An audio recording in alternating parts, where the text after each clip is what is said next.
Diversification is one of the most important things you can do as a trader, but can you have too much diversification? My name is Adrian Reed, I'm founder of Enlightened Stock Trading, and in this video I'm going to talk about whether or not you should add another system to your portfolio, or is it possible you've already got too much diversification?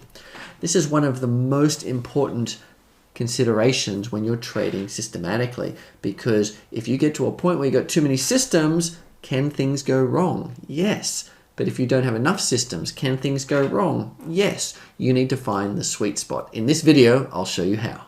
But before we go any further, make sure you hit the subscribe button and give this video a thumbs up so that you get notified of all of my future videos, because I've got new trading content coming out all the time and I don't want you to miss a thing. The question is, at what point does adding another system become too much and start causing more problems than it solves?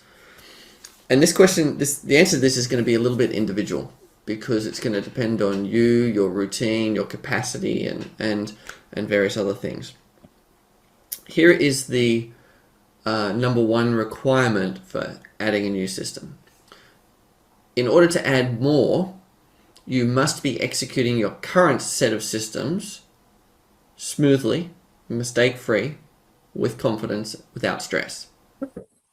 If you're feeling stressed and anxious about the level of activity that you're having to do each day, and you add another system that adds more activity on the same days, this is important, as the existing systems, you're going to start making mistakes because your stress levels will rise.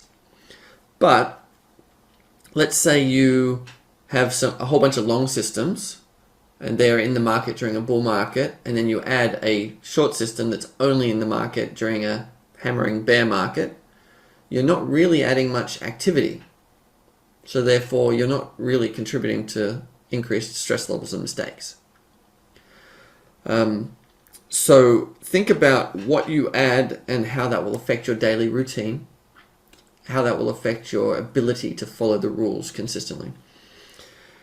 First, because if you're going to add a system and cause mistakes everywhere, that's a big problem.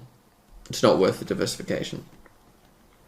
If you can add some systems to without ruining your routine and without making mistakes, then think about the market system map and think about where you are making money, where you are losing money, and where you've got nothing, and add the system that will give you the best improvement in your ability to make money over a range of market conditions.